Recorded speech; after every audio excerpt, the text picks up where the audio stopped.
Hi everyone, welcome to Type Talks. Today we are discussing ISTPs versus ISFPs. Dave, would you like to tell us a bit about you? Yep, sure. Hi guys, I'm Dave, ISTP. Might have seen me on here before. I'm a frequent visitor to Joyce's channel. A little about me. Yeah, I've been into MBTI for many years and here recently into OP. And my full OP type is MFTISE, consume, play, sleep, blast. And yeah, so I'm looking forward to the discussion. I think FI is a really interesting function for me, and it's one I've been trying to figure out for a long time now. So I'm really excited to hear how that works, and hopefully I can learn something during the discussion. Yeah, I'm excited to learn more about FI too. And Sheila? Hi guys, I'm Sheila, and I'm Joyce's ISFP muse. I've been on a few of her shows, so always a pleasure to come back. And like Dave, I also have been typed by OPS, and I'm double feminine, FISE, consume, play, sleep, blast. Yeah, we have the same animals, so our vibe is similar. You'll be able to pick up the similar vibes. But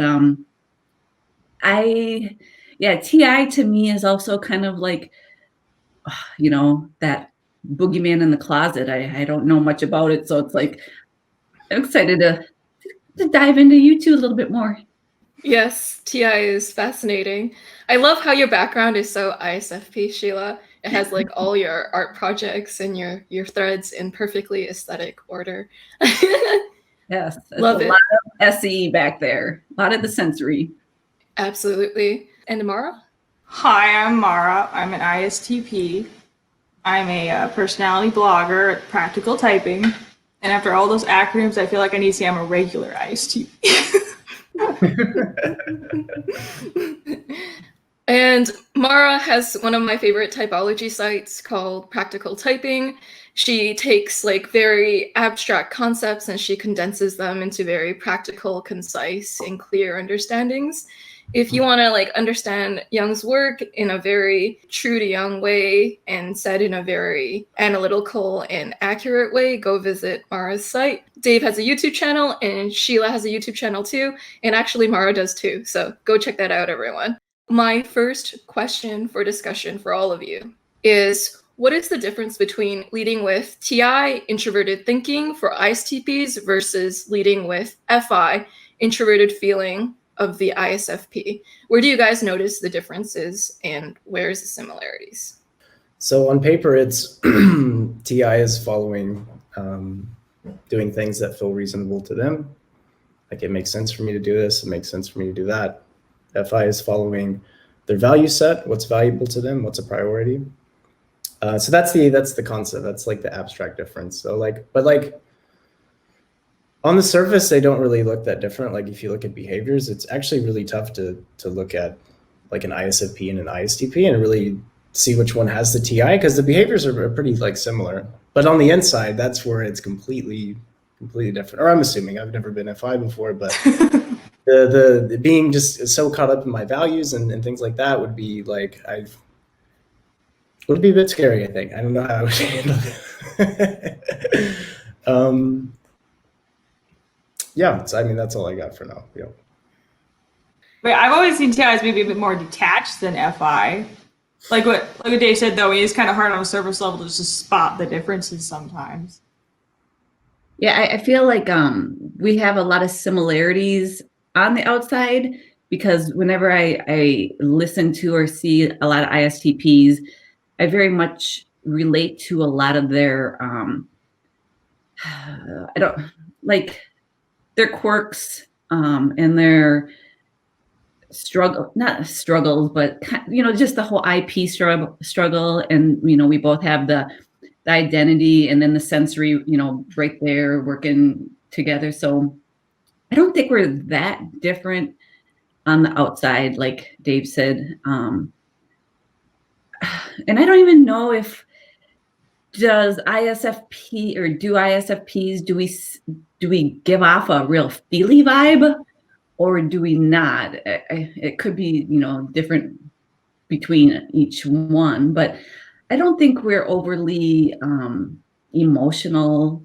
So, you know, we kind of keep things quiet. So I don't think we come off like, oh, you know, like really feely too often. So that could be a little like, I don't know, but I don't know what the outside tribe is really seeing me as. Like, that's like my biggest thing is like, what are they seeing when they look at me or hear me, and like, what's their perception?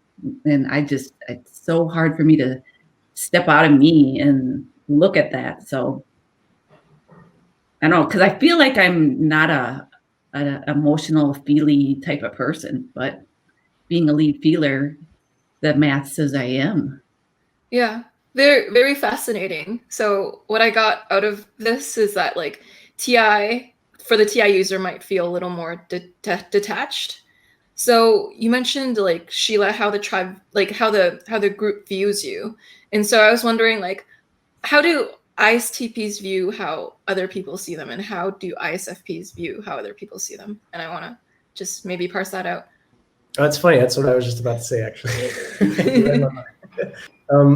Yeah, you guys don't seem like feelers at all. I think it's easy to type you guys as TI sometimes because it's like you guys aren't like bubbly and quote unquote emotional. I think FI gets misconstrued as somebody being an emotional person, which isn't like necessarily the case. Like, you know, it's value based. It's not necessarily emotion based. Like emotions are kind of correlated with that and your ability to process emotions and that sort of thing. But like, that doesn't translate to you being like, hello, my name is Sheila, I'm an ISFP, you know, like you probably won't see you do that, you know, that's not really a thing, right? At least that's my perspective. When I see FI people, they're not like super emotional.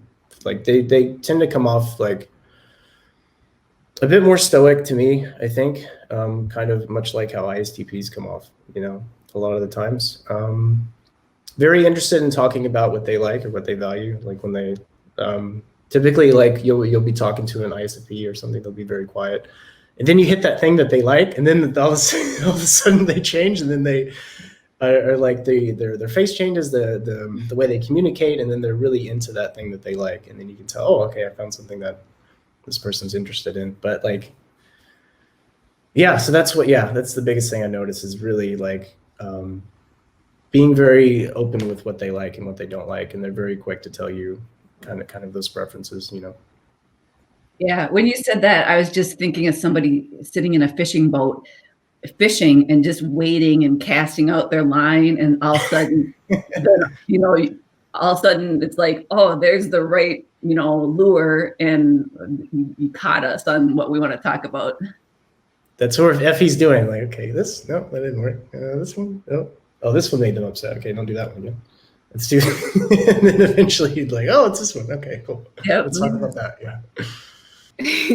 There can sometimes, well, so I guess it depends on the age and maturity. Like I can sometimes like, there can be an emotional undertone sometimes that FI downs. It's not very obvious but I also sometimes be able to spot that. But yeah, they will overall come off as more stoic than you classically think for a feeler. Mm. Oh, hey. Hey, Jamila. I'm so sorry. It's okay. It happens. It's awesome to see you. Yeah, you too. Good to be here. Good to have you. Yeah. I won't be solo now. I have an ally. Okay, yes, I got you, girl. I got you. And so, Jamila, would you like to tell us a little bit about you? Oh, sure. So I'm an ISFP. I'm a singer, and I'm an Enneagram 4. Excellent. And so, how do you approach the topic, who am I? Like when it comes to like either like clothing, or when it comes to your living choices, or what your career path, how do you approach the question of who am I? I think like approaching it is like, what do I identify with, or like, where do I see like my identity? I can't speak for all ISTPs. This might just be a me thing, but like usually it's in like what you can do, like what you're good at. That's usually something very like close to who I am. Like what skills I have, or like how competent I am at something like that. For me, the clothes I wear, or like the way I look, things like that. That's not me like expressing myself. Like I don't express myself through clothes. I just wear something that hopefully doesn't look that bad and doesn't get me noticed, right? Or things like that. But no, I identify with what I can do. Yeah, I'd say that's the biggest one for me. I basically agree with that. I mean, I don't really ask that question. So whenever I get asked that question, I'm like, I don't know. And all I can do is look into like, well, I guess I do this and I do that. And For me, it's interesting. Like, that's so fascinating that you're like, oh, you are just like, oh, well, what do I do? Because I think for me, I try to actively not think like that and recognize that, like, I am who I am, regardless of what I do or what I'm able to do for others or whatever. Like, I don't know. And I guess that's like an FI thing, maybe, that like people's value and their identity is just what it is. And then there are other things that can supplement that make who they are a more full and like richer person. But yeah, but I mean, even still for me, that question in itself is a complex question. And I feel like the last time my husband actually asked me that a few months ago, and I just eventually started crying. And I was like, I didn't expect this to go like this, but you know, it did. So yeah, it's a very complex question for me. I don't even really know how I would answer it necessarily. For me, also the things that popped in my head right away were, I just am. Kind of like a tree is just a tree. It's just there. It's like it doesn't have to do anything. Yeah. It's just there. And so that's how I feel as FI user. I just am. And then it can go out from there. You know, I am, you know, an artist. I am a mother. I am, you know, like a wife. I am a sister. So I can do all the sensory after that. And then, you know, I can do another layer of I am a kind person. You know, then I can go into all the adjectives of what, you know, makes Sheila. So I could go on. And I don't know if that's just part of an FI savior or, you know, me being later in life and really knowing who I am, or if I've always kind of known more who I am, or fine tuning it. And I also, even though I am, I also will be, you know, and I'm always thinking about the person who I want to be and will be, even though I am, if that makes any sense. Yes, it makes sense to me. That is excellent. And so, ISTPs, do you ever think about who you want to be or who you will be? Or who you aspire to be? No. I think about what I want to do. Which inevitably is where I eventually want to go, but not necessarily who I will be. Yeah. Like, I don't know. I feel okay with who I am, whoever I am at this point in time. And I think that's fine. I don't have like a specific person I want to be. I think the focus is more just being comfortable that you are what you are, whether it's this or that or this other thing. Whatever I become, like, I don't know, I don't care. I'm not in control of that so much, I feel like. Maybe that's also demon and I not looking into the future so much and not wanting to do that. But yeah, no, I don't really, I guess I don't really, like, I guess maybe I don't really think on those terms so much. No. Yeah, because when you guys say what you do or what you will do, the doing to me is never an issue. Like, I don't ever think about the doing.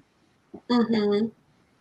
I feel like it's kind of a TI's looking for something like explainable to like not physical, but you know, some kind of action to say, okay, this is something that I do, so this is connected to who I am.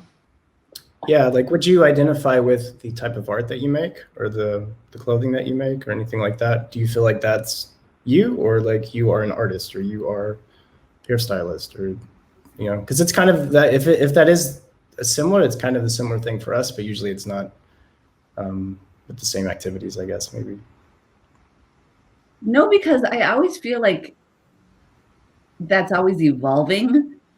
And it's always in flux and always changing. And I always wanted to change. So, you know, something I create today is not necessarily my goal for down the road.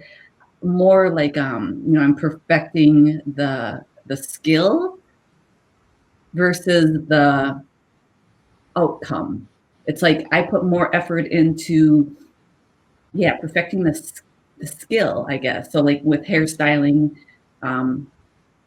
yeah, it was just more like being, you know, the best cutter or colorist, or that I could be, you know, or artist. So I don't know. Yeah, I don't have an end goal when it comes to where I want to be. I think in my journey when it comes to the creativity, because I feel like it's never going to be a final destination. I feel like it's just always going to be, you know, evolving, and you'll never be perfect at it. And I don't want to be perfect at it, because then it's boring. Once you perfect something, or then it feels finished, and I don't ever want to be finished with creativity or something I do like that. I love the way that you were explaining that. That was great. Okay. I'm just looking back at like 2, 4, 8 deer in headlight eyeballs looking at me. I'm like, oh, what did I just say? It made total sense. Because I'm stuck. I'm trying to like figure out like a way to differentiate you guys. I was wondering about like how you guys view like your process. Like, is it a personal process when you guys are creating? Like, whether it be like Sheila, you do art, and Jamila, you sing. You know, Dave, you do handpan, but I don't like, I don't know how seriously you take it. But like when and Mara, like you create website articles. What is your process? How personal does it feel? What is it like to make something as you? It doesn't really feel very personal to me. When it does, it feels awkward. So I don't know. I probably have a lot more of a technical approach.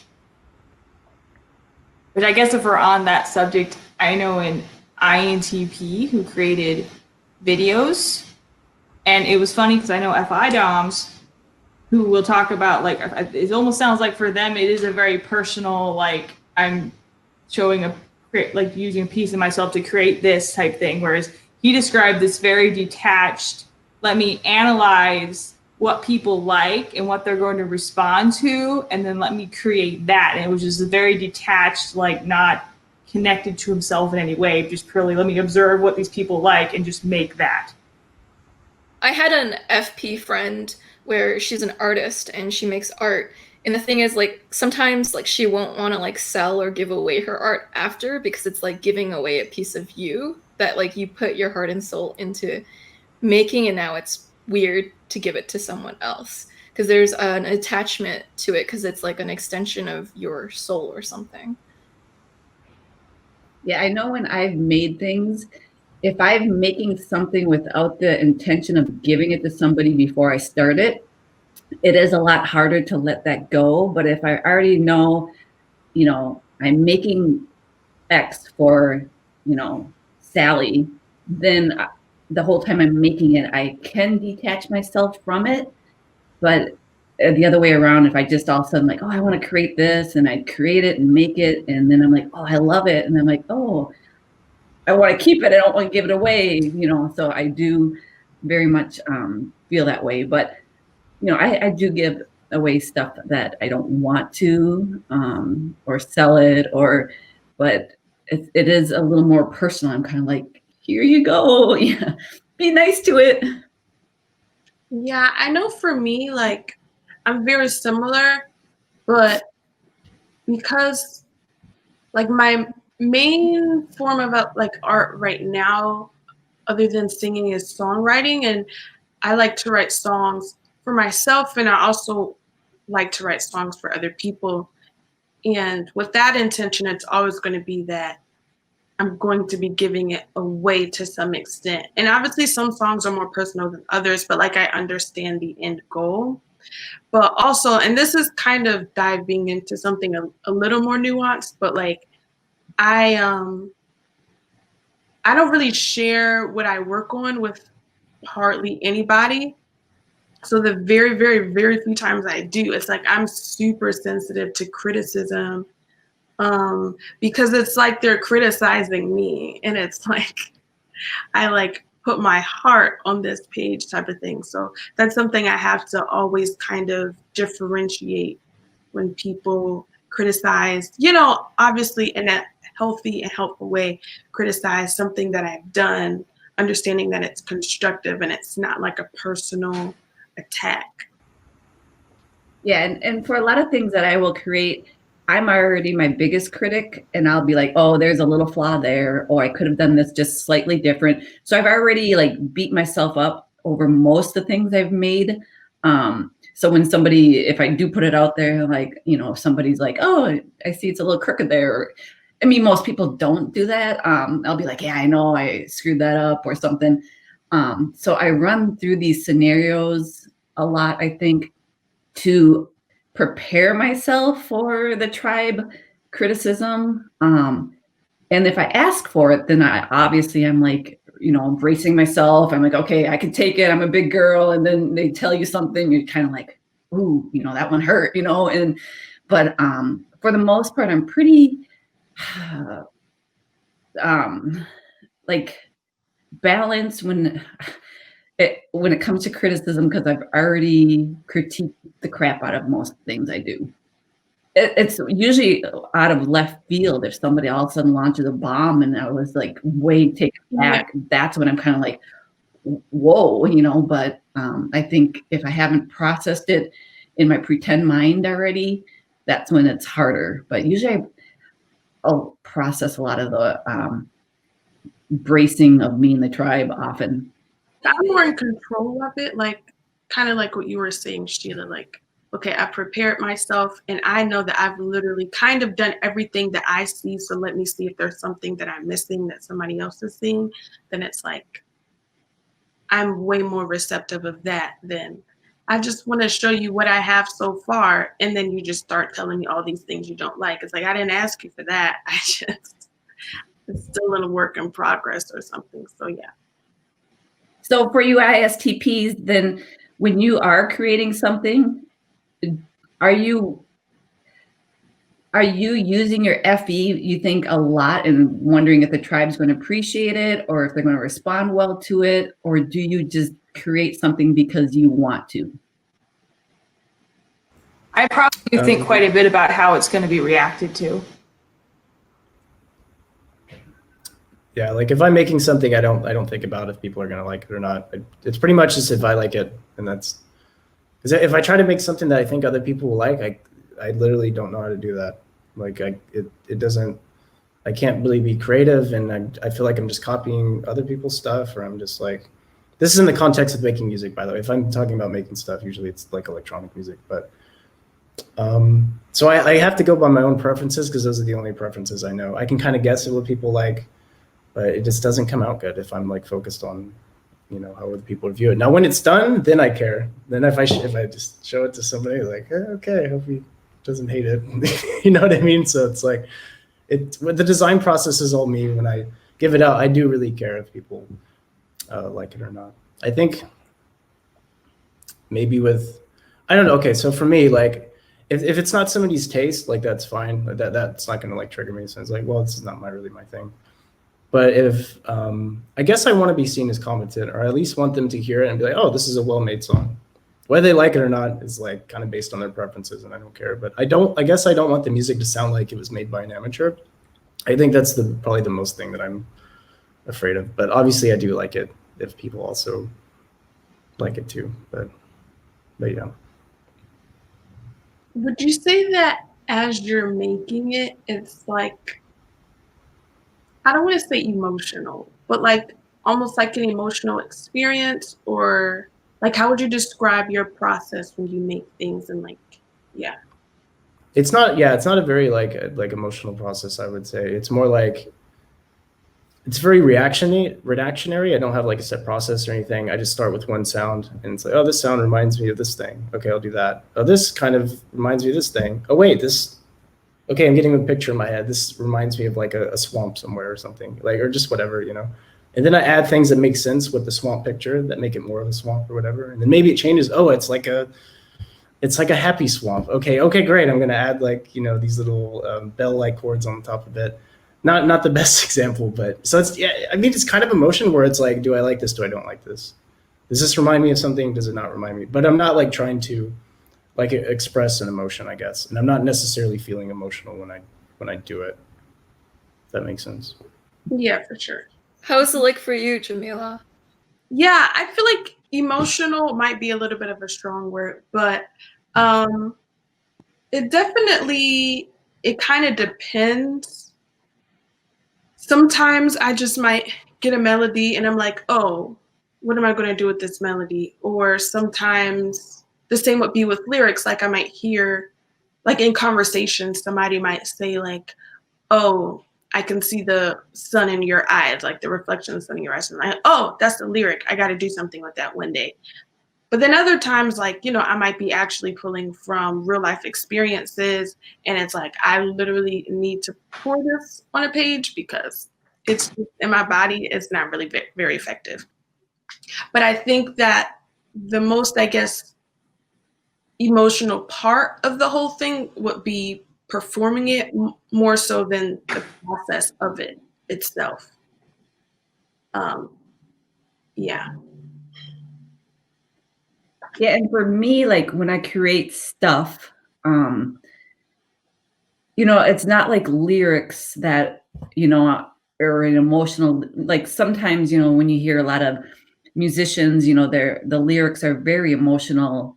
And so when I'm like, you know, drawing or sewing or doing any physical thing with my hand, it's usually not an emotional process of me taking my emotions and putting it into words. You know, like for me, a lot of times when I'm stressed or upset, I will do the whole, you know, making the thing while I'm working out the emotions. It's like, that's where I like to just go shut my door, you know, drop, like zone out and do my thing during it. But I'm not putting the emotions onto the page, or I'm not putting the emotions onto the article of clothing I'm making. So in that aspect, that's not like emotional, but I think it's the time and the energy and my skill and my creativity that I'm putting into that. That's what I feel like I'm worried about getting judged on, is my ability to do the thing. But I think if I was a musician and writing my emotions out, I think that would be a different realm. I feel like it would be a different realm. Very, very fascinating. My next question for you all is, when you enter a new city or you hear a new song, how quickly do you know that you like or dislike it? Like if you meet a new person, like how quick is that response? Like you knowing where you stand and your feelings towards that thing? Like 10 seconds. Usually it's pretty quick. Usually you can tell. Like, really, yeah, with music, I just listen to like 10 seconds and then just save to my Spotify. Okay, I know I'm gonna like this, you know. With people, it's also like fairly quick, I think. You can kind of tell if you jive together, I guess, right in the beginning, I think. If you visit like a new city, that one takes a bit longer because I don't feel like it's hard to get like the vibe of the city when I first like enter it. So like, so yeah, I guess it depends on what example, but like for the most part, and I think like ISTPs I think there's a misconception that we don't know what we like, you know, or we're bad at telling what we were into, and I don't think that's really the case. I think both FI and TI both know how to do that. Maybe maybe the process is different, or maybe the reasons why like that you like it, or maybe there is a reason why you like it rather than just liking it. But I don't think that there's a division between the two deciders there. But I have talked to a few ISTPs that have some issues knowing what they like. Can depend on the realm. of the like whether or not I'm actually gonna know. Because like, I mean, yeah, so with music is pretty easy. Music's pretty quick to tell. It's steady and no idea. People, it could depend on how quick you can get a read on the person. But there are some things, like I wish I could pull an example right now, and I can't, but there are some things where I kind of figure out that I really don't know what I like in that specific area of stuff. And I can't quite pull an example at the moment. But like I'll get family member comments like how come you never know what you want? So for me, I think it's a little different for at least the three examples you use. So for people, it's pretty like how Dave said, like 10 seconds. I can kind of just tell how I feel about them or like their vibe or whatever. For music, I'm a little bit more patient with music just because I find like halfway through I'm singing along and I'm like, oh, I didn't know that I was liking this song. But I mean, I guess it does affect me somehow, or, maybe, just went in a different direction, or sometimes, at least for me, I might have to hear the song in the context of like the whole album or something like that. And so I'm a little bit more patient with music, although typically I do know like genre-wise or style-wise, like what I prefer. In terms of a new city, I just am excited to go to a new city and I will find something that I like regardless. So how much or how little, that just obviously depends, but I'm excited about the idea of being in a new place and finding, just the beauty and the inspiration that it has there. Yeah, I'm very quick on all fronts. And even like, walking into a store, I'll like take a look into a store and like say I'm out shopping for clothes or something, and I'll just like scan quickly and like, there, and I'm like, boom, over there and looking through, and I can just quick go through a whole rack of clothes and, and be like, nope, yes, no, yes, where somebody else might pull something up, be like, what do you think of this? Is this cute? Do you like this? I don't know. Like I'm just like, oh, hate it, like it, hate it, like it. And, right away. But people, yep, same. And I would use the word vibe too. It's like the minute, I'm like vibing with the person or laughing and having fun. And it's like, you just, or the minute they walk in the room and they're kind of, you're like, well, I don't know about that one. So just, and then with a city or a new place, I almost feel like I prejudge a lot of things based on what I know I already like. And so I like when I'm pleasantly surprised, but usually I'm already like, okay, if this is going to be a busy city with a lot of people and noise, I know that's just not what I like. I'd rather be, in a woods, quiet, with nature. So I've already, prejudged a lot of those situations, and sometimes people I prejudge. I'm like, oh, this person looks like this type of person. I bet I won't like them. And then if I'm pleasantly surprised, I'm like, I guess I was wrong. So I don't know. I don't know if just all my life experiences that I'm more apt to prejudge, or if that just comes with, people in general. We just all have these ideas of people or things or areas that we already are judging. Or maybe I'm just a judgy person. I've had my other FI friends talk about like that concept of prejudging before too. It's like when you're around a person, you kind of have like a sense of the times like that they remind you of like the people that they do, and it might cause you to like judge them prematurely. I wondered if that was like, is that like just an FI thing, or is it like a JI thing, like TI and FI? Like how, so what I'm saying is like, so how do you TI users experience like prejudging things? How do you guys prejudge things? Is it the same process as Sheila described, or is it a little different? Like say you're going to a get together, and say it's like a costume party, Are you already prejudging the experience because you know you like costume parties, or you don't like costume parties, or you're like, oh great, now I got to dress up, or these people are like that? Example. I mean, a costume party typically would stress me out, but I mean, I want to say that I don't prejudge the experience, but I guess if I have a specific negative experience with it, that might not be the case. So you must go through the feelings then, right? Yeah. Like I've already like, say I'm going to this costume party. I love costume parties. I love dressing up. So I'm already experiencing this emotion like, oh, I get to dress up. It's going to be fun. And people are going to be happy. And like, I'm already like thinking about the emotions that are going to be part of the party. So you, as TI, do you think about those emotions at all? Or you just think about the, making you sound all like non-emotional, like just the process of the party, the walking in, like, yeah, walk me through like you going to a costume party. Yeah. I guess I would think about, okay, what am I going to wear? Like, what would be something that looks okay? Something that's easy to do, and something that I don't have to put a lot of effort in the costume, because I'm not really a big costume guy. I just want a costume just so I'm not the only dude without a costume. And I think about, okay, who's going to be there? Is anyone I know? How big is it going to be? Who am I going with?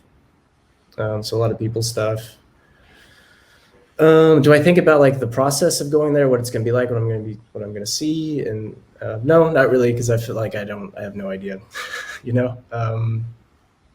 And then as far as like any emotions no, but there's like some things that like I have like emotions tied to, like going to festivals. I do, because I've just had so many great times at festivals. So I also feel like when I think of going to a festival, if I have one planned, I do like feel those emotions that you would have at a festival, and I think, oh, it's gonna be great. But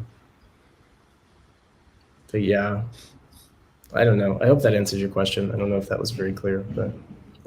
Sheila's question like fascinates me because it is actually like I've had other FI friends mention similar things before. When I'm talking about introducing them to like a new friend or something, they have like a visceral type of emotion towards it. So it's almost like they're trying to like simulate their expectation emotionally of that event. And I know everyone does that, but the specific way FI users do it is a little different. And so my question for all of you is like, how visceral are your emotions?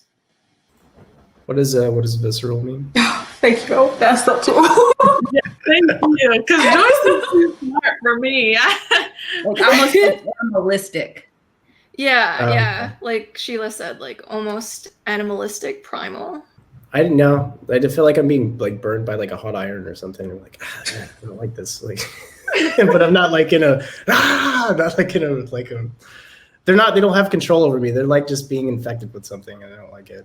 You know, it for negative emotions, obviously. Like, I'm not like, oh, I'm happy again today. It sucks, you know. Like, but like, yeah, it just doesn't feel like it's animalistic, I guess. I don't know. In any way, it doesn't feel like I'm overcome with it. It feels like I can feel it, but it's somewhere off to the side, and I'm trying to slowly push it out of me. Yeah, I mean, it takes a little while to, I think, process my emotions, and I try not to really think about them. But like, obviously, yeah, that's not like, I mean, like I'll laugh and I'll smile and all that, like obviously with what I'm doing, but like any kind of deep emotions, I don't really like to think about that often, and then sometimes it'll hit me like a hammer. Yeah, I think I would say that, because Dave, you were saying that, you know, they don't control you. I feel like my emotions, like I am my emotions. But at the same time, I feel like I have a decent amount of control over them. I just feel like a lot of like what I experience emotion-wise makes up who I am and how I view the world and the decisions that I make.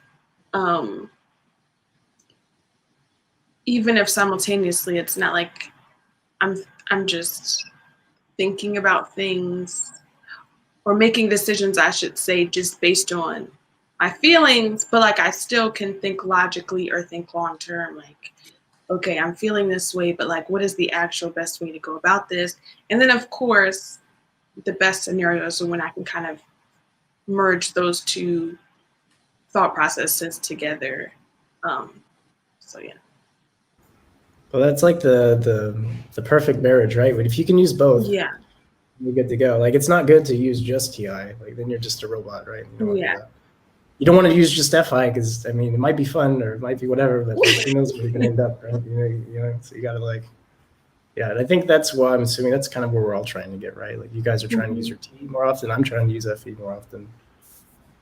So yeah, I don't know where I was going with that, but I thought I would. That was great.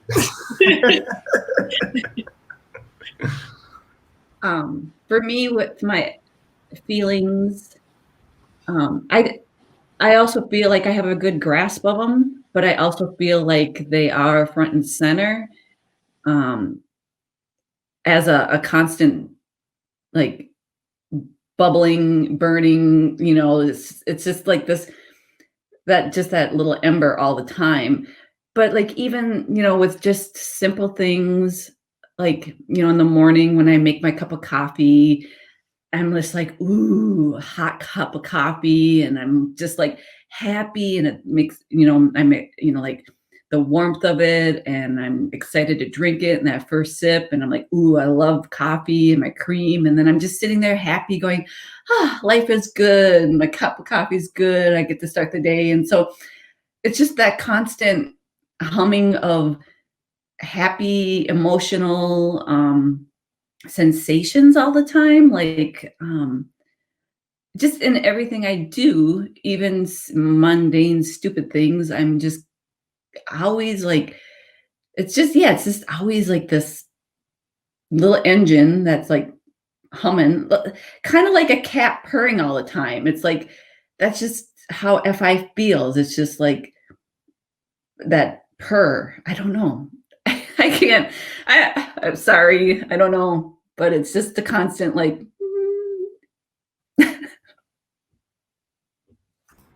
It's relatable, I think, even to us. Like, we all have our moments like, ooh, like, oh, this is nice. Like, I feel great. The sun is shining. I have my favorite, okay, we'll say coffee. You know, I've got my sweatpants on, which are my favorite comfortable things to wear. I've got my blanket over there I just got that's like perfect for me, and you just kind of bask in it, right? Yeah, and it's just the constant, like, knowing you're in that emotional,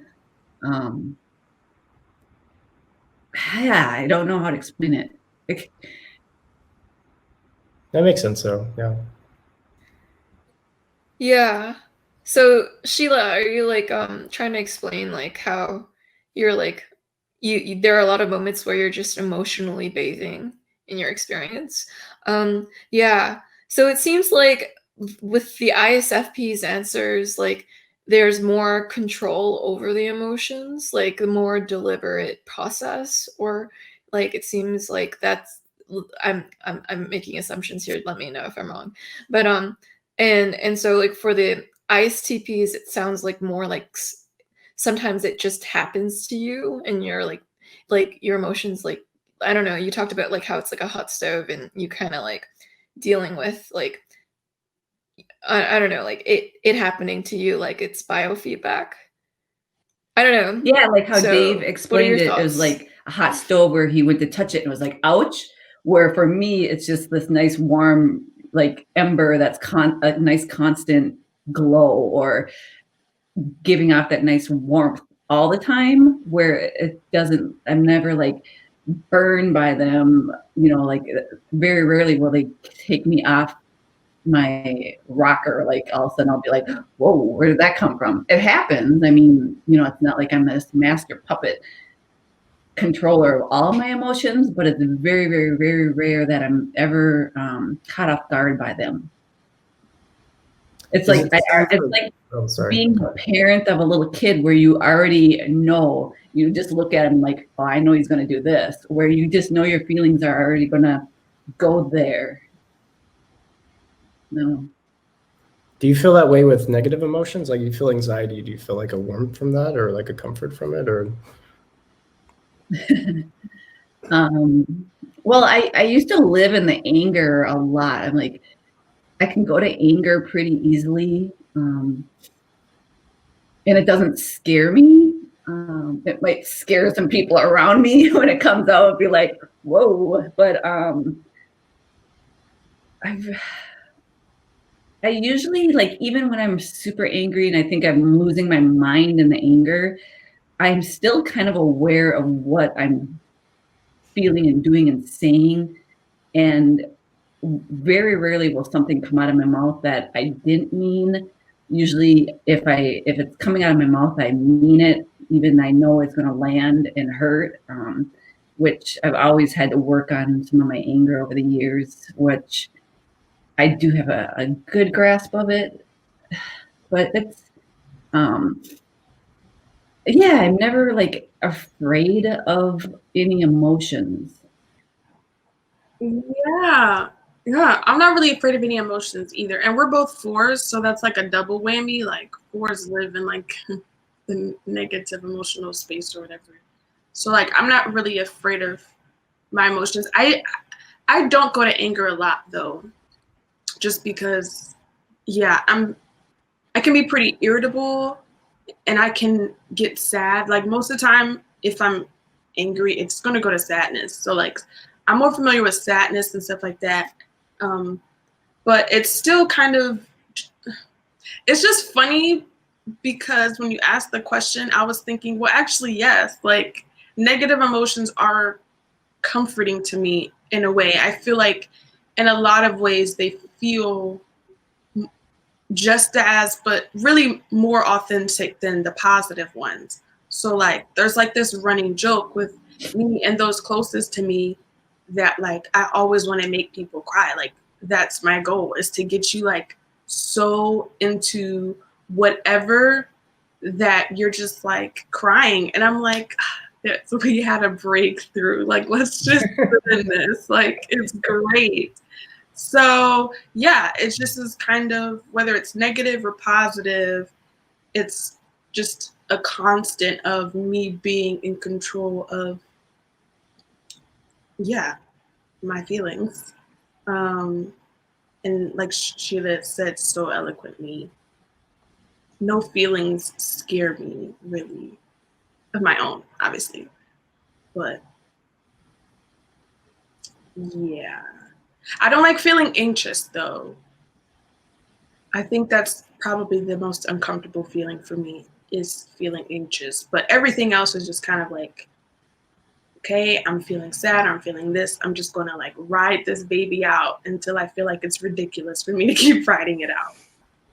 So you said you feel like you're in control of your emotions. Is that like, does that also mean that you're able to like change them when you need to? Are you able to shift emotions? Is that something you're in control of as well, or? Yes and no. I think it's just, it's like, it's funny she said purring. So it's kind of like a pet. So it's more about taming it and understanding when, like I said, I'm being ridiculous. However, I think the way that I control my emotions is like a lot different than how an FE Dom would control their emotions, right? Because it's so much more about like, oh, this is how I'm going to present myself to other people for whatever reason FE does what it does. But for me, it's more, I think, like that type of thinking for me is not completely natural.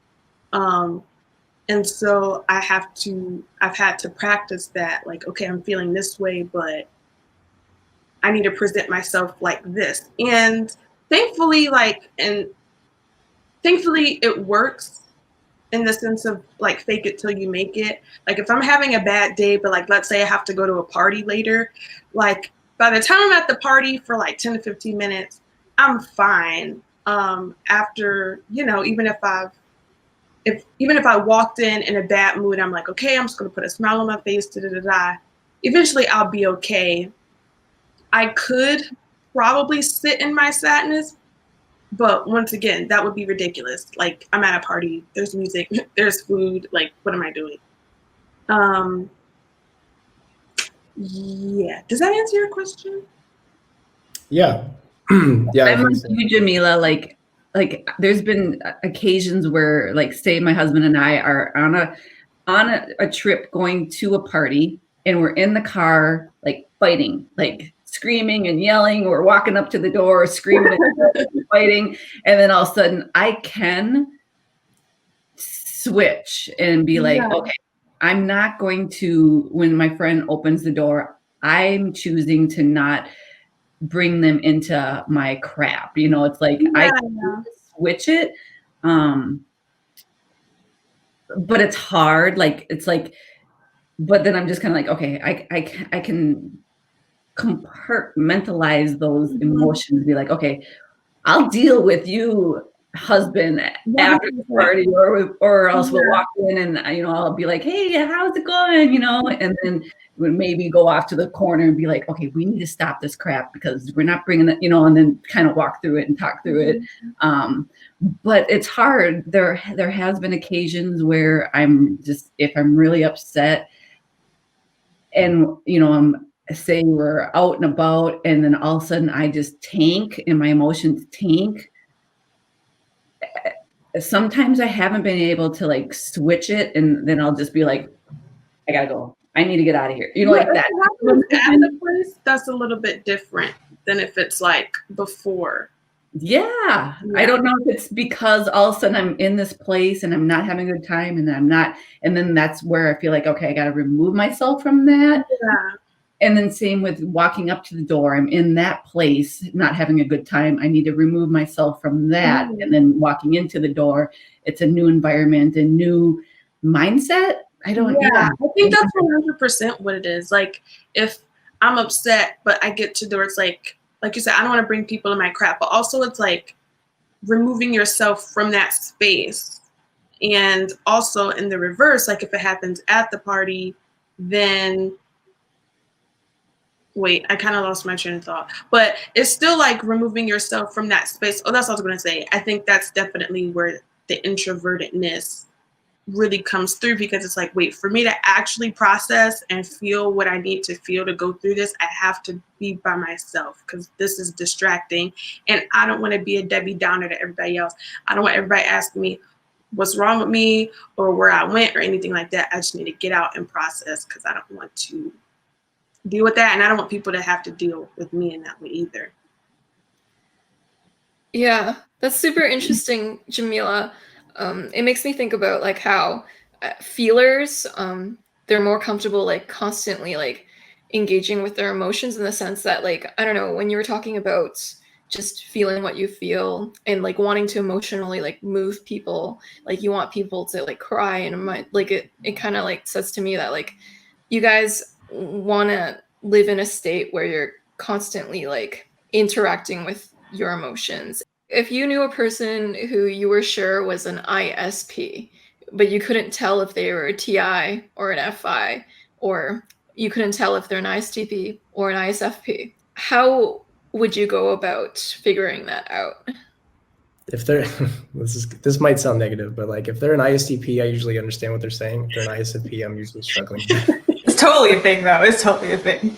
It's not just like TI is a language, and I'm just waiting. Not because they're not necessarily clear. They are speaking another language, right? The FI language, and that for me is like, okay, yeah, but how does that work? Like, what are the moving parts? There are no moving parts. This isn't TI, you know. Yeah, like when I'm listening to you guys, I do feel like there's a veil over you, like where I'm not able to like pull back. I'm like, you know, I'm trying to peer into you guys a little bit more and be like, what are they thinking? Like, that's where I'm kind of like, because I'm listening to your words, but I'm not like feeling them. I was about to say, you're trying to get the emotion. Because there are no feelings there. Right? Is that what you're feeling, Jamila? I mean, now that you mention it, you know what I noticed? Not really them talking, but how they look. Like, I feel like Dan looks like he just thinks everybody's stupid, but then he starts talking And it's like, oh no, he seems like a really friendly guy.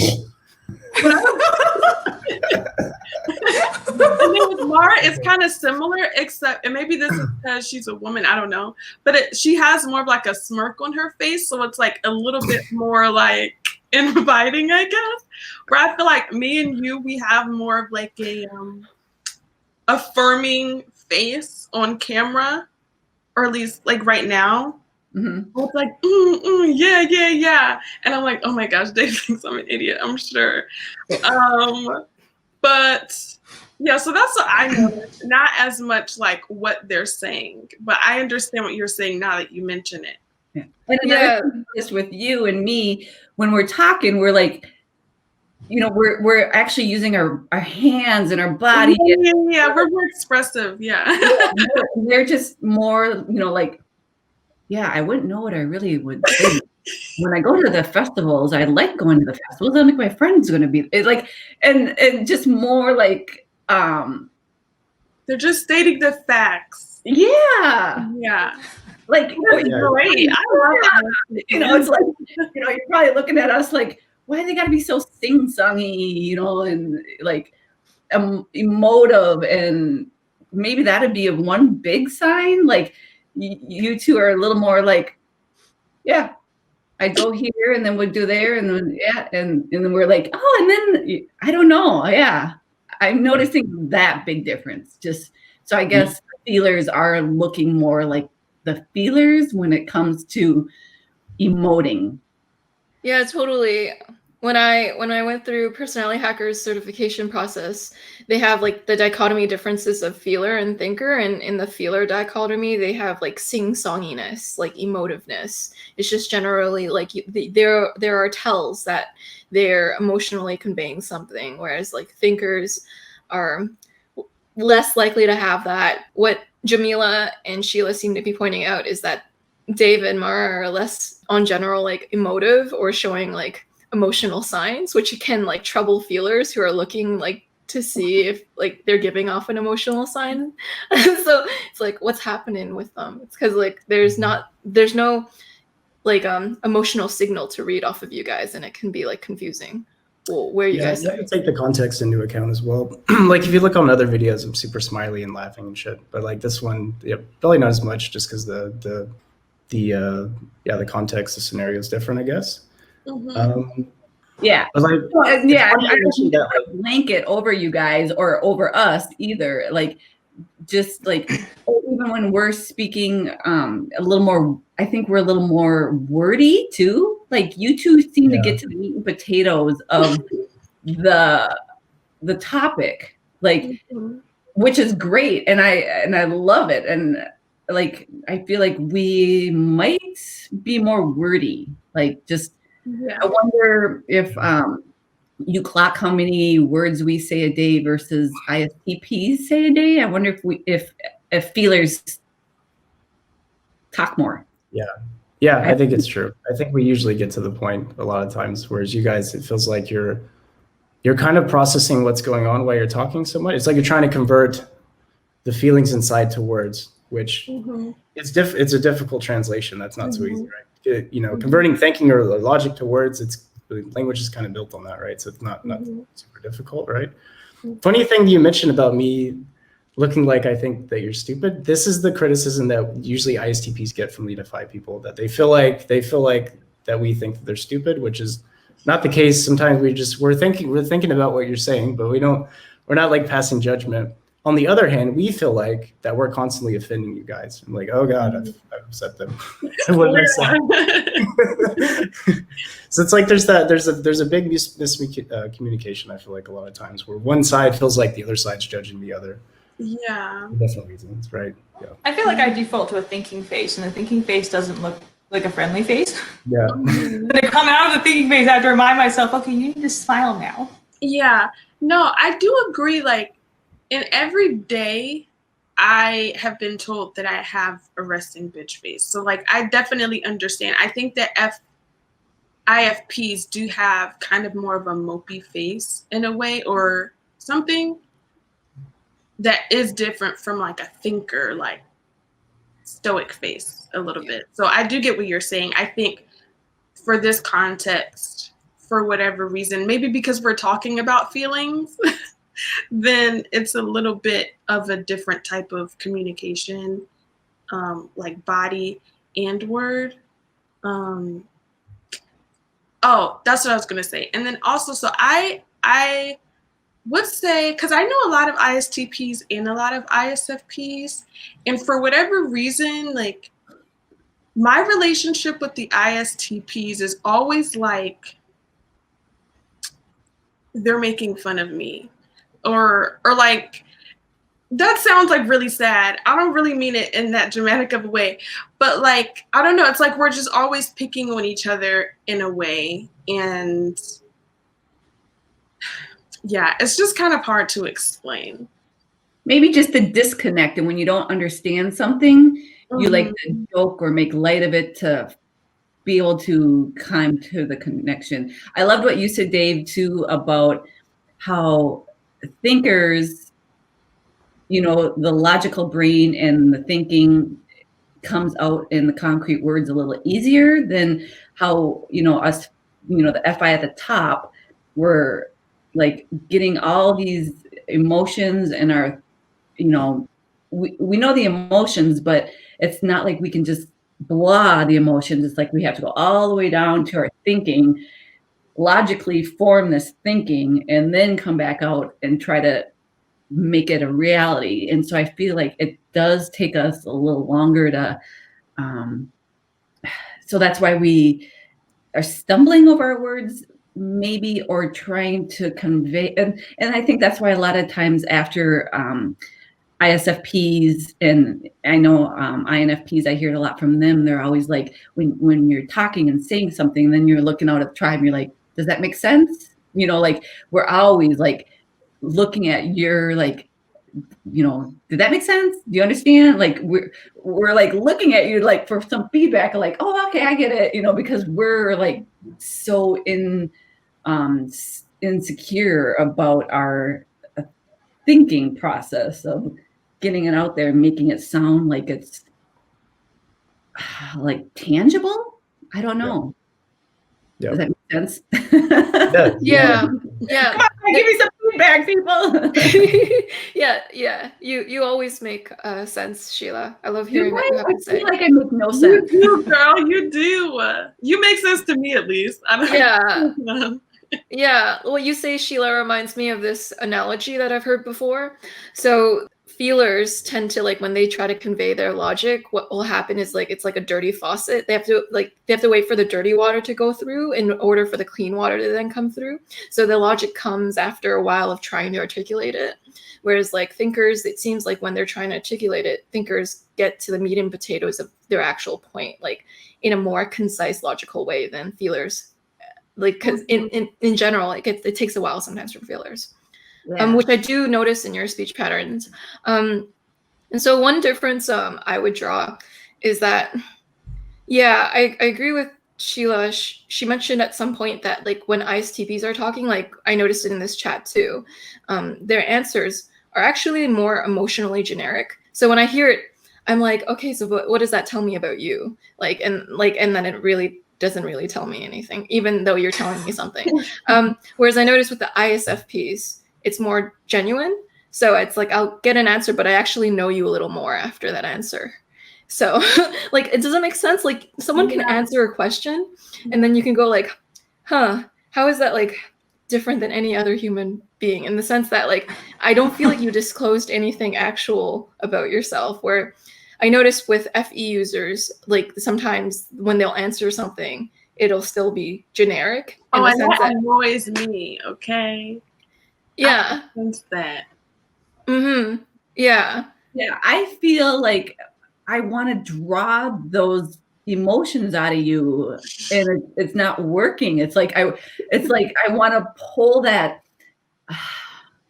and I just can't. Like how Jamila talks about when she's singing and she wants to move people and experience that feeling together. Like, and that's why, like, when I'm listening and wanting to ask you questions, it's like, and that maybe that's why I'm feeling the need to take over Joyce's job here, because I'm like, okay, I know I know I can do it. I know I could pull something out of these two, and I'm not being able to. And Dave, I absolutely adore Dave. I mean, I've watched so many videos with you, and you're hilarious. You're like, but then when you and I are sitting here, it's like I feel like I'm like scaring you, or I can't pull it out of you, or I don't know what it is. You're trying to pull something out of me that isn't there. I think that's the problem.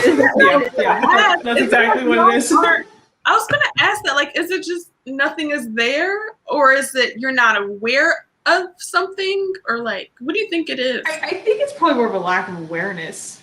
Because I'm kind of watching you all, it's like you can process yourself in real time, out loud. Or at least you're trying to, even though sometimes you're stumbling a bit, whereas I'm just over here like, I've got no clue. I don't even know how to even figure this one out. I need to go ask someone who knows me.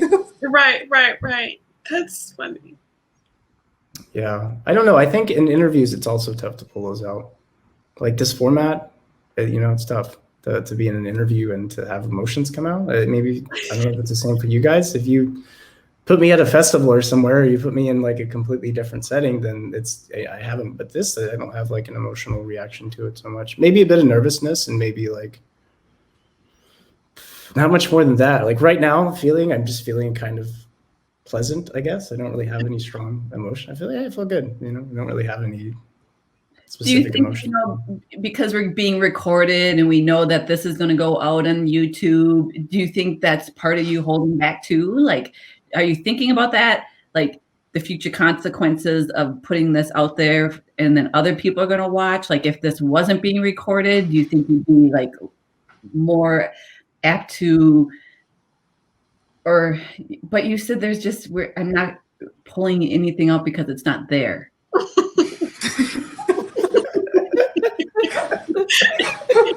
I was kind of making a joke. It's like, okay, of course you have emotions, right? Like, oh, you weren't literal?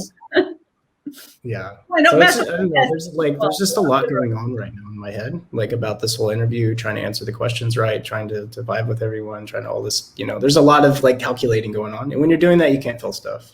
It's either or. Like I can't do both. Oh, I think that's why. I don't really have a lot of calculations going on in my head right now. They're not like literal, like I'm like doing math in my head. Oh yeah. I'm just keeping track of a lot of different little things and trying to be like a good fit for the video and answer the questions and really understand what you guys are saying. So there's a lot of that going on, which probably maybe you guys are kind of doing the same thing, right? But like it doesn't feel like there's room for emotion right now, I guess, if that makes sense. Mm-hmm. Yeah. That's probably why there's a bit of that emotional delay with the inferior FEs. Because we're either processing everything, I guess, more logically or whatever, and then we're not going to feel the emotion until later. Yeah, like I'll feel something after the thing, and I'll be like, oh, okay, or like yeah, or whatever, depends on how it goes, right? But I'm not aware of that right now because I think my brain is prioritizing something else. That makes sense. It does make sense. I mean, it's hard for me to totally wrap my little mind around it, but I think I understand what you're like. For me, like I can process all the emotions real time. It's me. I gotta process the thoughts out loud. Like, yeah, like how Mara says, it sounds like we're just talking it out loud and processing it real time. Yeah, it kind of goes back to like the first question that I heard about who we are. And it's like, that's kind of what this interview is. You're just kind of like asking us who we are. And so number one, I think that's a little bit why we're more expressive in this context, because that's like our thing, is knowing that and figuring that out and putting it out on the world in a way that's most authentic to us. But then number two, I think that's why, I lost my train of thought again, but it was going back to what Sheila was saying. What did you cut out there at the end? Sorry. I was saying it was what I was trying to say was going back to what Sheila was saying, but okay. I forgot what that was. Oh, it's okay. I do that too all the time. Yeah. It's like, wait, what was the question I just had to ask? Like, how did I get here? Yeah. That happens to me all the time. I think that maybe that's like an SE thing. Yeah, I think it's like I don't Yeah, that happens. Yeah. So for the ISTPs, how does it feel like to process an emotion after the event? I think it's not even that it's delayed after this. It's that the completion of this, I have emotional reaction to the completion of it, and to how I viewed how the whole thing went. I might have different emotions that pop up during it. I'm not really focusing on those because I'm trying to be in the interview. But like as far as delay, I know some ISTPs definitely have delays. Like I know like an ISTP that has to look in the mirror to see like how he's feeling. Like there's a delay there. Like he doesn't get it until later. I don't know if there's a delay. Like where does the delay thing come from? Did you hear that somewhere, or do you also have that, or? So I mean, I'll do that. It depends on. It's going to depend on the depth of it and the impact. So there'll be times where, like, if I'm hit with multiple things at once, I'll have to process them one at a time. So I will be completely unbothered by certain things and only focusing on the one thing. And then once I'm through the one thing, now I'm bothered by the other thing.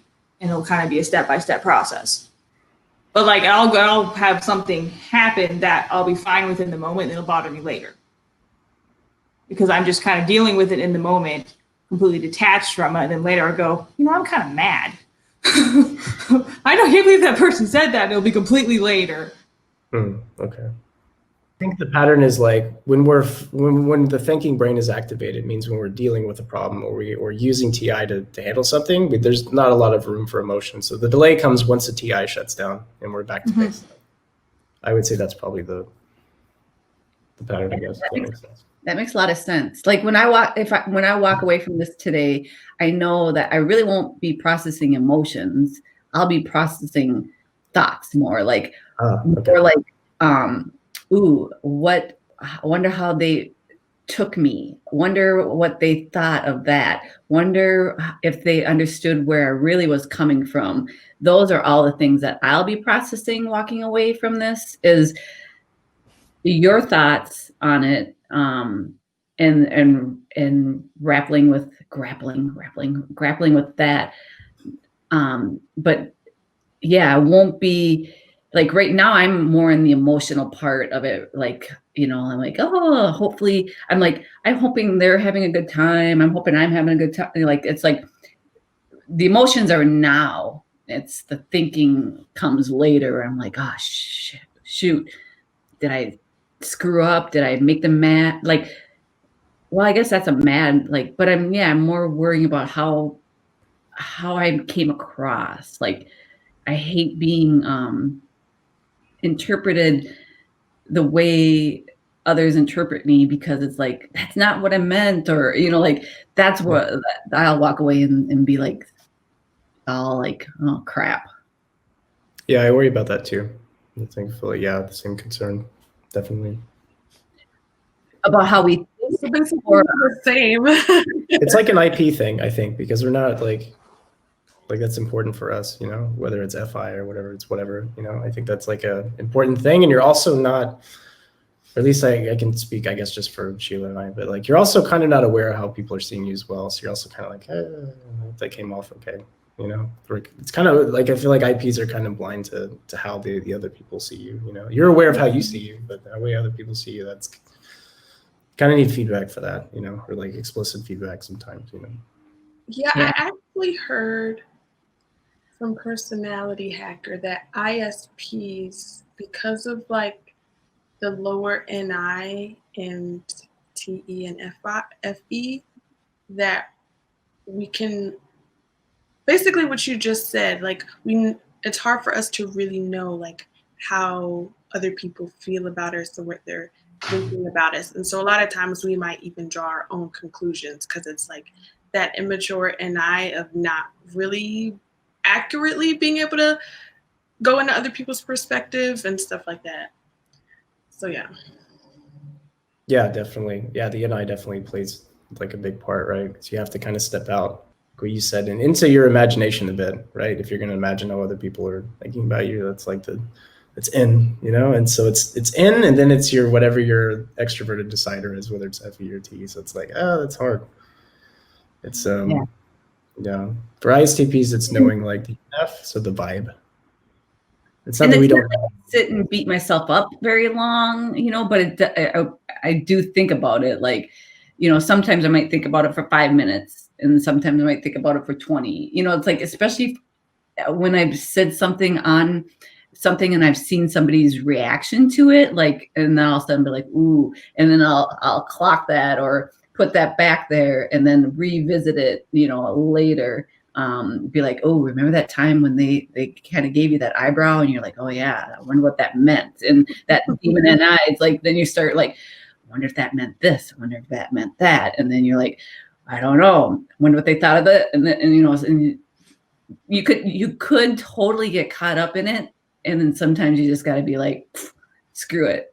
So it just depends. I guess probably for me, it depends how much I value that other person is how much energy I'll put into that other person. If I don't really care for them, I didn't like them that much, I'd be like, meh, well, they didn't like me, you know. Or if I'm like, oh, I really hope I made a good impression, then you're like, oh, I wonder if I made a good impression. And so do you think that plays a role too, like how much you value somebody else?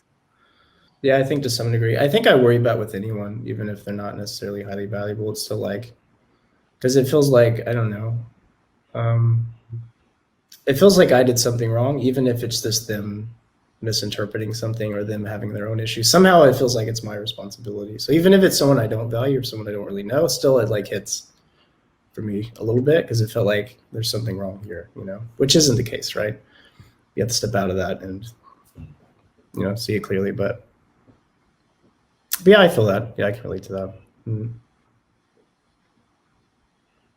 How about you, Mara? Do you, like, after the fact and making an impression on somebody, do you think you put more worry in if you value that person more, or you really like them versus if you don't really care for them that much, or does it not matter? Like, it's gonna, well, so I probably will worry more if I value them. It also depends on how much I'm gonna have to interact with them in the future.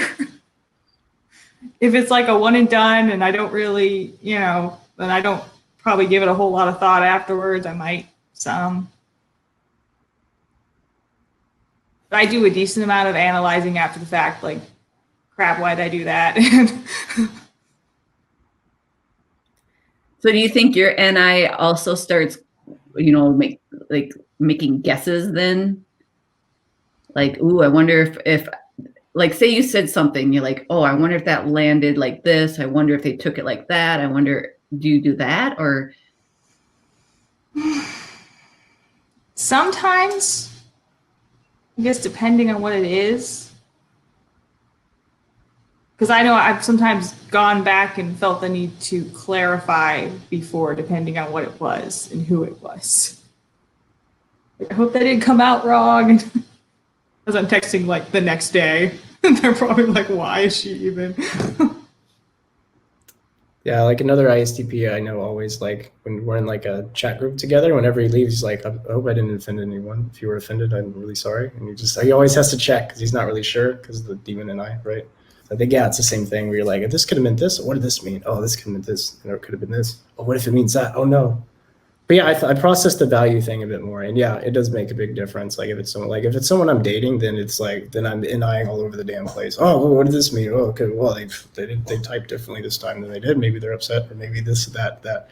So yeah, the value does come into play. I think I had to think about that a bit more. But yeah, that's definitely a thing for sure. I think usually when I'm doing that, though, I'm honing in on a physical cue that they gave me that I might not have immediately like processed in the moment. I'm going, oh, they did that. They responded like that. That's not a good sign. Yeah, totally. It's not necessarily in my brain a wild guess. It's, oh, they gave me a clue. Okay.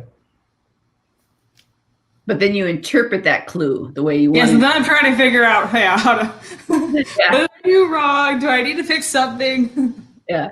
It's like in the game Clue. Oh, I think Mr. Colonel did it with the candlestick. You know, like you're just guessing. You're like, you know, like, I think, you know, like that game was one of my favorites. And that is like a Demon NI perfect game, or an NI game, you know, because you're just getting these sensory things. At least for me with SE, it's like you're getting these little sensory clues from other people when you're listening to them. Because if they, if they ask a question, you have to really listen, because you have to be, okay, are they just asking about Mr. Plum because they have Mr. Plum, or are they asking about Mr. Plum because they don't have Mr. Plum? You have to sit and, I don't know. Yeah, in that sense, it is an NI game. Yeah. See, the thing with my TI is that I can like rationalize how it could be a game about the other functions too, but that's a really good argument for NI. Like, yeah. So I was wondering what other tells could differentiate like TI and FI. TIs won't shut up about what they think. And they'll often if you say something that is like maybe not super logically consistent, or you messed up some fact or whatever, they usually say it to you, which is really triggering for everyone, even other TI people. I think you'll hear FI people always like, if you put something out there that is either likable or not likable, they'll always share that with you, what their opinion is on it as well. So we're always telling you what we think is correct, not correct. They're always telling you if they like it or not. And we'll often bring up something that they like that's related to maybe something that you like as well. It's like, or also shared experience as well. I see that a lot more with FI, where it's like, if you have an experience, they'll also relate their own experience. Oh, I remember when I was in the exact same thing and I did that too, and I felt this way and all that. And I mean, everyone kind of does that to a degree, but I feel like I see FIs doing that quite a bit too. So like in that type of conversation, what would y'all say? Because like you just said, my natural inclination is to self-reference, which, I'm self-conscious about, because I'm like, am I making it about me, blah, blah, blah. But yeah, we self-reference too all the time. Do we do the same thing? Yeah, to some degree. Like, it's like, oh, you did that too, I did this. But yeah, how do you tell the difference, and how are we doing it? I think I have to process that a bit, because it's hard to say. Say we both have lost a dog. Say you lost a dog. Say your dog died. And then I'm coming to you and I'm like, oh, my dog died yesterday. What's your response? Or what would you do or say? Okay. It's a good job. Yeah, it's a good thing you did there. That's to highlight the difference. Yeah, it would be more like focused on you. Like, it'd be more like, I'd be like, okay, I have to FE now. You can do this, Dave. Okay, I'm really sorry. I can't imagine what you're feeling, right? All that stuff. And so it's like that. It's focused on, okay, what does this person need right now? How can I comfort this person? How can I help them process this? But I feel like in that scenario, if I'm talking about, I had a dog that died once too, I feel like I'm taking the focus off of them for that. But there are definitely other scenarios where somebody brings something up, and then I'll bring up when it happened to me as well. But I guess with emotional things, maybe that's where the difference is. If it's something that was like at a very emotional event and somebody's telling me it, especially if it's something tragic, then I feel like I need to support them there, and I'm not going to engage, stuff about myself at that point. Mara, my dog died yesterday. Yeah, I don't think I'd be very quick to bring up the fact that my dog died like 10 years ago. I think I would probably keep that to myself and try to focus on like, I'm sorry, that sucks. Like, I'm not very good at FEing, so I'm really not. But I definitely don't think I would pull up my past experiences with it. I think I would just try to focus it on you. How about you, Sheila and Jamila? Your names rhyme. That's true. Your name ends in LA also means that you're FI. We found a new pattern. Yes. And last time you said we looked alike, so that's funny. I just realized I think it's hard for me to really emote. No, that's not the word. But like help somebody or whatever, like we're talking about, if I haven't experienced it myself. Like, I can be emotionally there for them, but it's hard for me to know what to say. That's what I'm trying to say. It's hard for me to know what to say if there isn't like an exact emotional or exact experience for me to pull from. And a lot of times, like, people, well, I have one friend, he's an INFJ, but a lot of times he can sense that I'm just kind of trying to make words come out. And I'm just like, I'm sorry. Like, I literally don't really know what to say because I haven't had this experience with, you know, X, Y, and Z. But yeah, I would say it's pretty natural. I try to like self-reference, but I try to kind of gauge the situation and see like, okay, like, should I say this, or, you know, should I not, or should I like let them have their space and then maybe like throw it in later. So I try to kind of balance it out because I don't necessarily feel like this strong need to just make it about me or, you know, take away from their experience. So I try to be sensitive to that. And I also know that a lot of people are kind of keen to that as well. Like, they want to feel like you feel them and they want to have a shared experience.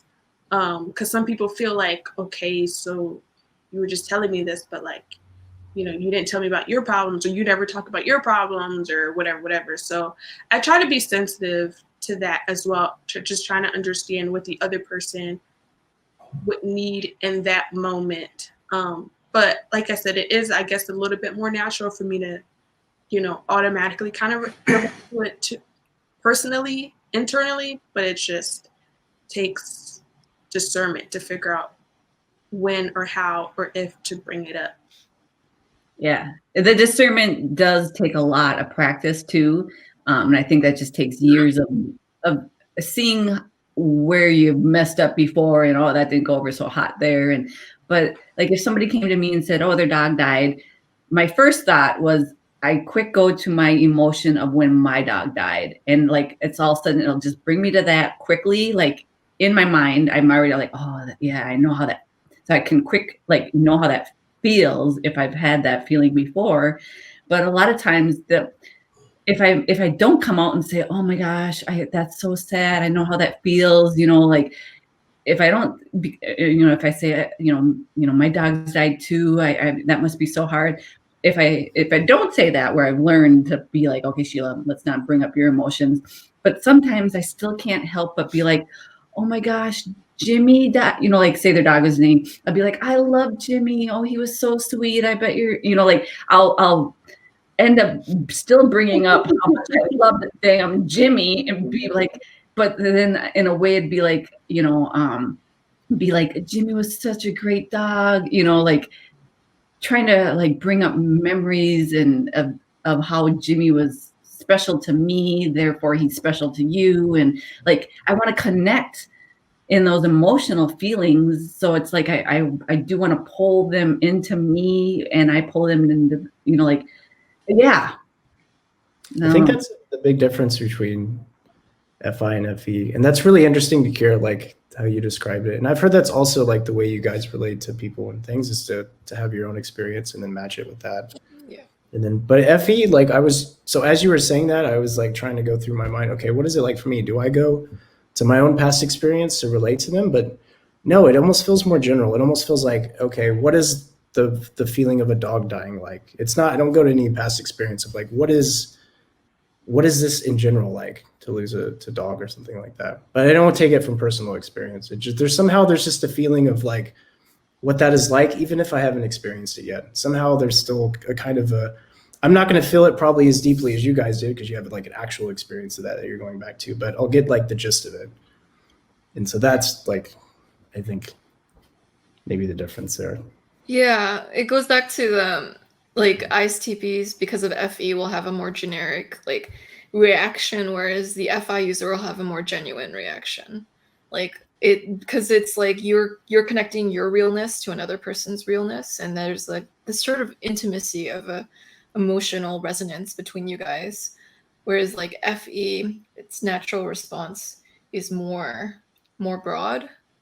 Like for lack of a better way of putting it. I don't feel like I have that quick of a reference to my emotions anyway, because like I did have a dog that died like 10 years ago or something. And I was sad at the time. I don't feel anything now, and I can't remember how I felt then. Like it's just kind of not there anymore. You don't catalog your emotions? Like I was sitting there thinking, because you were saying you did the dog die example, and I went, okay, so I have that example. I got nothing. Like, I mean, I imagine maybe if it was something that was more traumatic for me, maybe it was like an actual family member, maybe it might be different. I would hope, but but just in that moment, I'm thinking back. Well, no, I was really sad when it happened, but I don't remember anything now. Yeah, that might be a difference between FE and FI too. FI catalogs its emotions, FE doesn't most of the time, unless it's like a really big event. But what will happen is, I had this chat with Heidi Parib.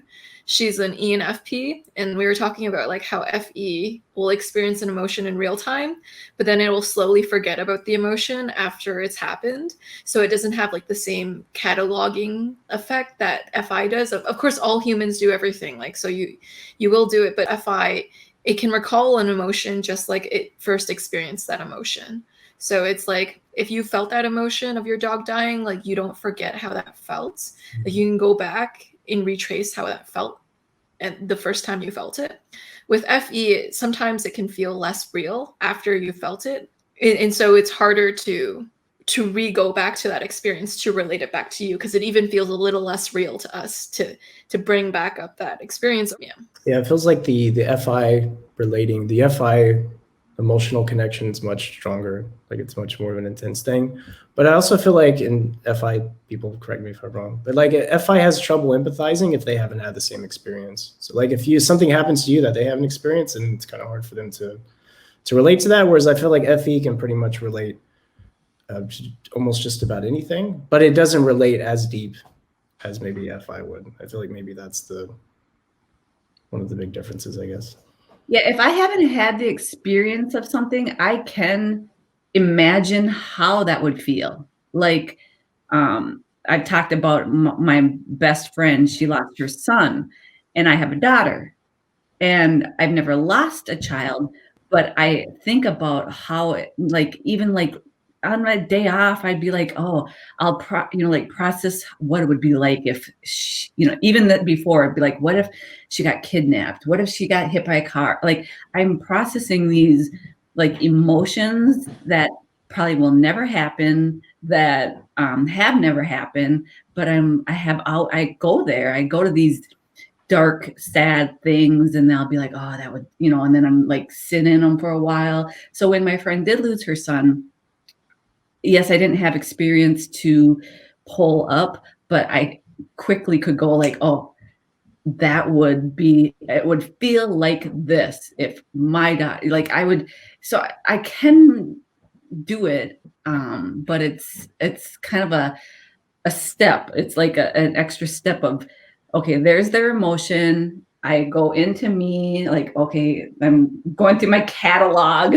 of FI emotions and be like, okay, going through the file cabinet, okay, that one would be like the worst feeling ever. And then I could come back out and be like, oh, and then, so it's not like real time. It's like there's like this step in and then coming out. I don't know. That was so well explained, Sheila. Amazingly explained. Yeah, so I do think what Dave said was very true. I will say, like, Sheila explained the nuance very well. It's kind of like when FI is able, I know FI is known that, like, if it hasn't experienced it, then it has a harder time empathizing. That's one side of FI. There's another camp of FI where what Sheila described is that they're able to like simulate how it's like to feel something, even if they haven't felt it. But because they're able to go back into their catalog and like make it inside, like it's almost a more like conscious or more fine-tuned, pinpointed way of trying to empathize. Because like, I don't know, like how I see it is like when FI empathizes, it doesn't half-ass it at all. Like it full asses it. So what Sheila's saying is like when she is empathizing for when your child has died, she's not just like surface level empathizing. Like she is going like full out, digging within herself and then like empathizing. FI has this like deep empathy, like capacity for deep empathy that is not spoken about in general, that I think was touched on really well. And while FE can care too, it does it in a different way. It's not as like searching within the depth of yourself to then understand another person's experience. FE is more of a like broad approach, which makes it less personal.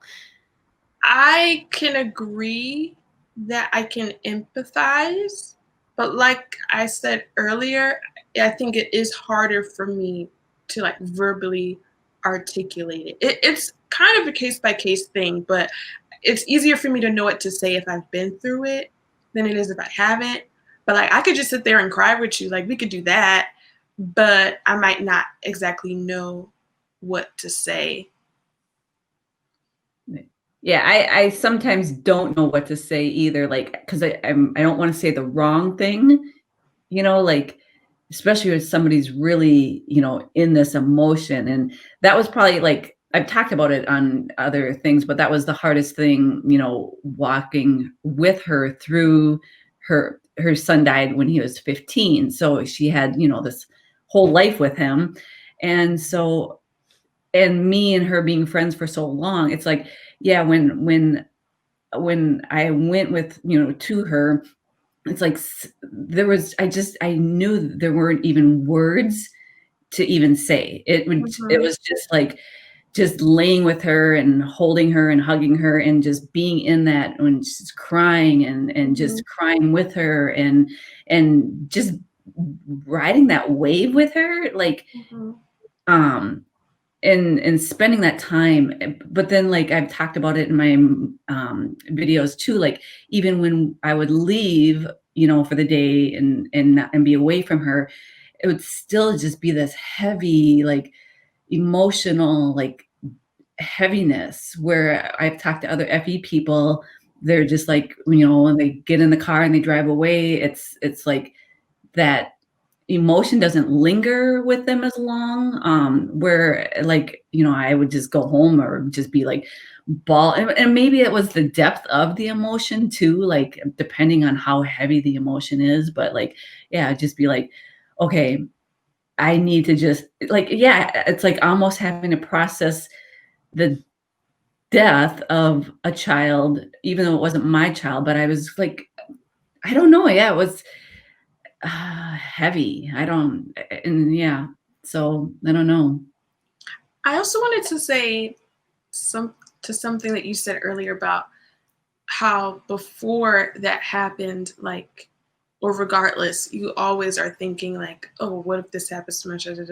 And so I think that also what could emulate FE, not saying that it's all the time, I'm not saying this is what you were talking about, but I think a lot of times what could emulate FE or empathy or whatever is that NI process, especially in that tertiary position of us kind of just thinking like, what is the worst case scenario? And because I know I do that all the time, like, what if this happened? Or, you know, how would I feel if this happened? Or what if I come home and, you know, this happened? So I think that's also another thing that's kind of like, are we sympathizing or are we just putting ourselves in that perspective kind of, and not as much of an emotional way, if that makes sense. Yeah. And like with you and me, I think, you know, because we had the FINI and it's kind of our processing things. It's like how you say, you come home, and sometimes I'll come home and I'll be like, what if I walked in the house and somebody robbed my house or, you know, killed my dog? Or it's like, and then I will run through all the emotions that come with the what ifs. It's like, I can't separate the what if with the emotion. It's like, if this happens, I have to, like, you know, I'll feel this, I'll feel that, and I'll work through that. And it's like,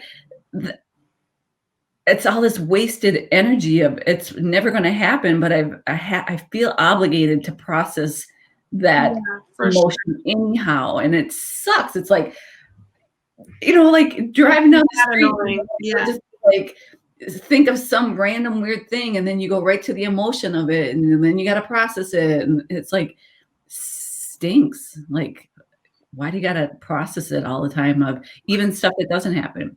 Mhm. And maybe that's why when things do happen in the real world, we do have such a grasp of the feelings, because we've sat and processed all this fake feelings that never even occurred. Yeah. Like, as ISTPs, do you guys ever, like do that? I just keep replaying what Dave said about how he notices the difference if he doesn't know what we're saying. Yeah. Are we speaking German? Or no, you don't understand German. Are we speaking Swahili? You have no idea what the hell is I cannot sit in a lot of emotion for very long. That is not something I'm just going to do. So I usually this is a relatively like calm, passive state. If we sit there and just be thinking about all these emotions that aren't even mine, it's not really going to happen.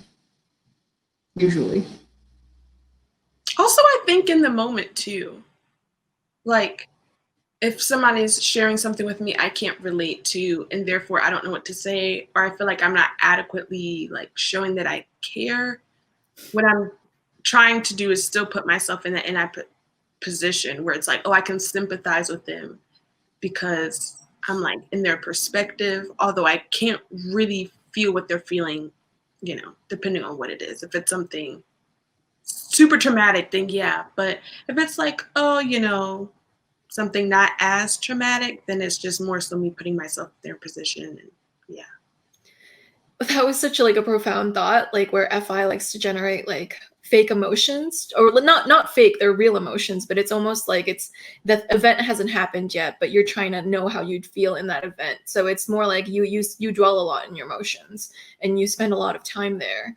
It's like your water, basically. With ISTPs, I would say that emotions aren't exactly like their water. I feel like it is like. I was just going to ask, like, not even with your thoughts, like, do y'all think, oh, what will I think in this situation, or no? I have a hard time doing that. Oh. Like, I can feel the emotions in the room. I can do that to some degree. Gotcha. Once I'm once I'm detached from it, it's gone. And it's over. It's like they weren't any kind of significant to me at all. It's gone and it's over. And I have a hard time imagining how I'm going to feel about something. Yeah.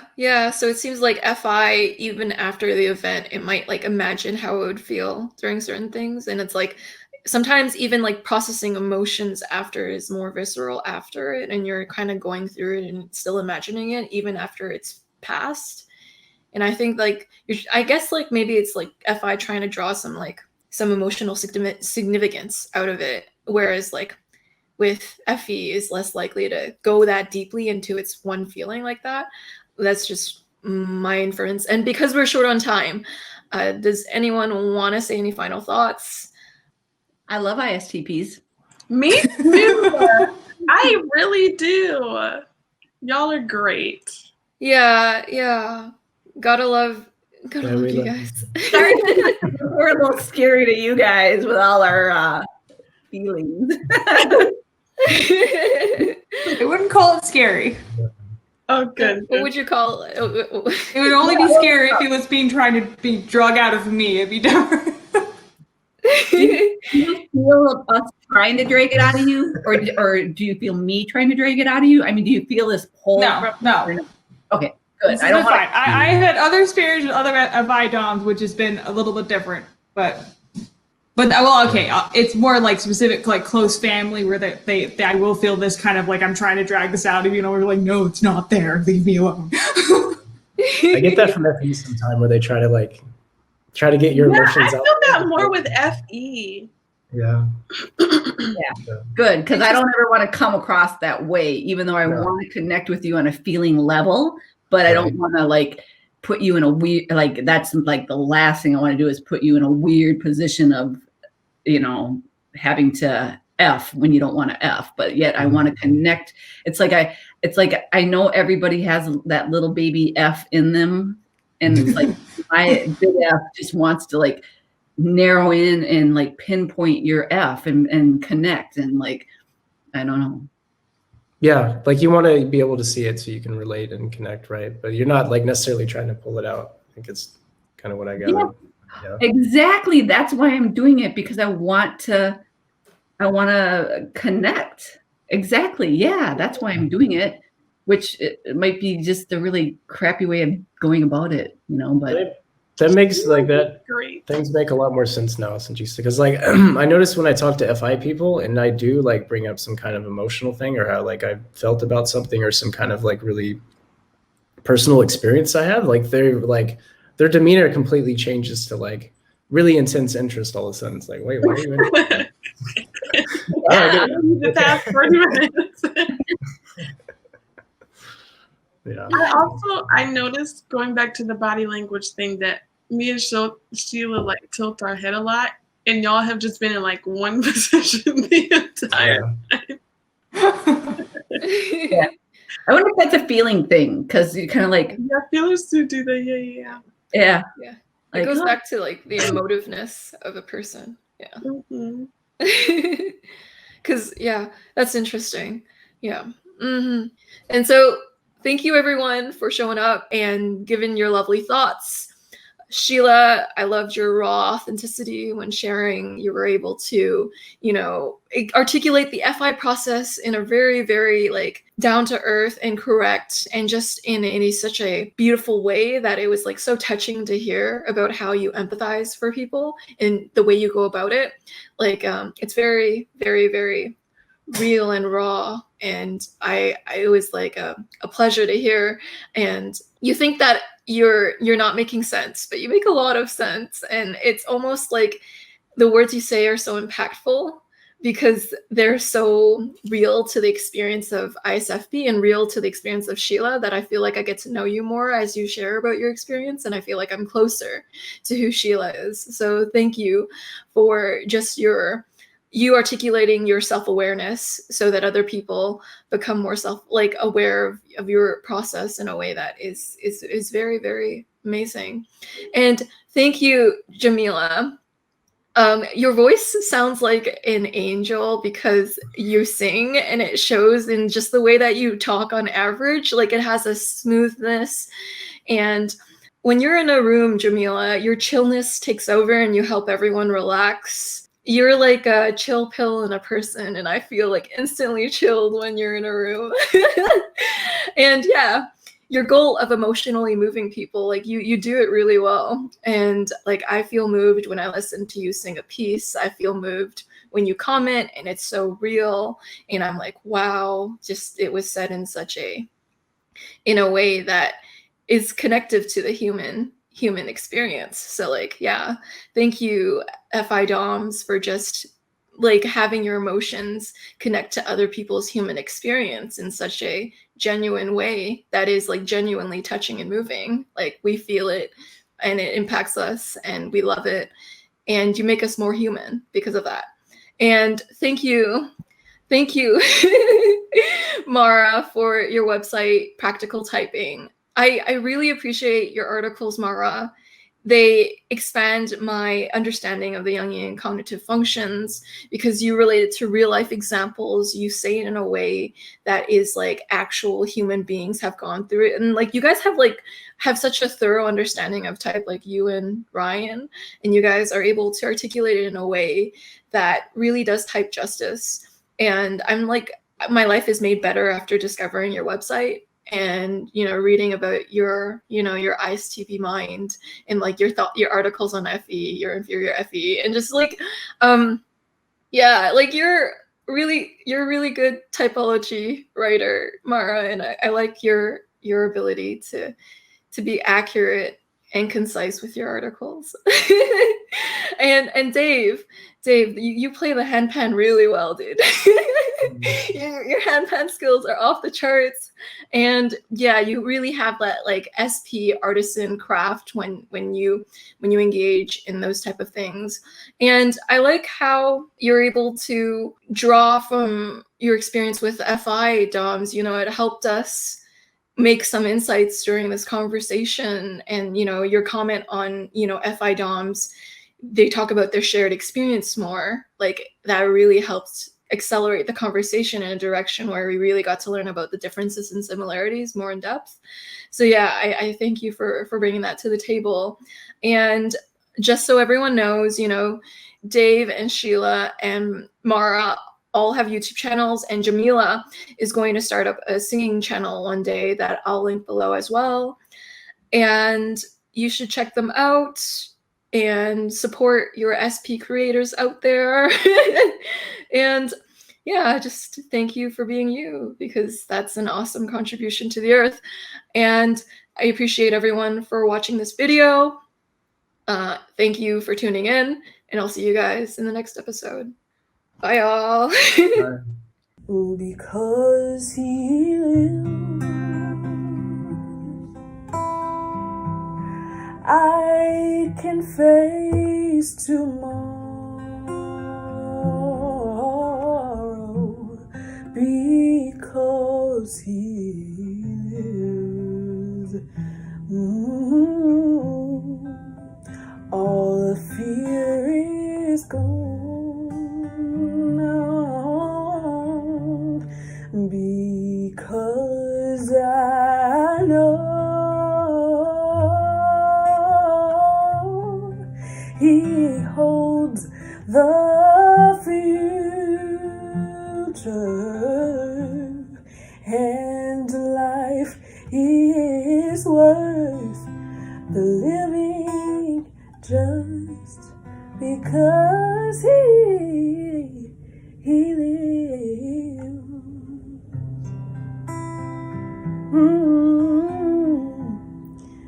Said life is worth the living just because he